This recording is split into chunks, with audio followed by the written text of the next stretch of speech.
Chapter 13, Mishnah 6. The previous Mishnah taught which objects in an opening reduce its size and prevents tumah from spreading through it.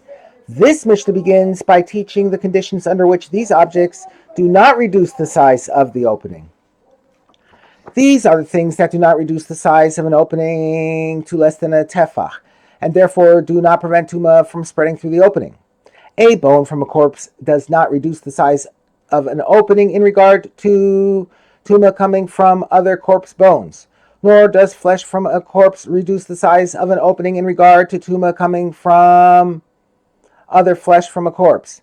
Where the piece in the window is the same type of corpse part as the source of the tumah in the house, the two combine to form one source of tumah. The piece in the window can therefore not block tumah. Nor does a kazayis of flesh from a bone, nor a kazayis of meat from a nevela, nor a piece the size of a lentil from a dead sheretz reduce the size of an opening. Since all of these transmit tumah to others, they cannot block tumah. Nor does a piece of food the size of an egg reduce the size of an opening, since it becomes tameh itself and can transmit tumah to others. Nor does grain growing in windows reduce the size of the window, because the owner intends to remove it to prevent the roots from damaging the window.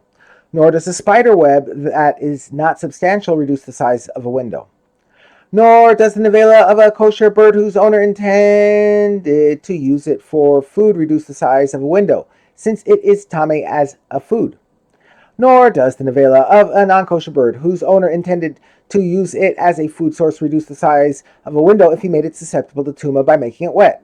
Since the meat of the non-kosher food is considered a food under these circumstances, intention becoming wet, it becomes tameh and transmits tumah as a food. Therefore, it cannot reduce the size of the window and block tumah. The Mishnah now continues with cases of tameh things that were not mentioned in the previous Mishnah. Nor do warp threads, the threads that are set along the length of a weaving loom, or weft threads, the threads that crisscross them, reduce the size of the window if they are infected with saras, since they are tameh. Nor does a brick made from the earth of a base hapras, a field in which a grave has been plowed over, possibly scattering fragments of the bones, reduce the size of a window, since the brick is considered to be tameh. These are the words of Rabbi Meir.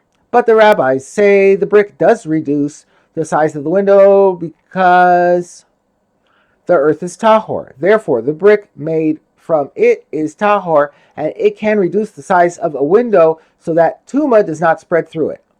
The Mishnah gives the general rule for the laws taught in the last two Mishnahs. This is the general rule. Something that is tahor reduces the size of a window, preventing tumah from passing through it, whereas something that is tameh does not reduce the size of a window, so that tumah continues to spread through the window even though the tameh thing is blocking it.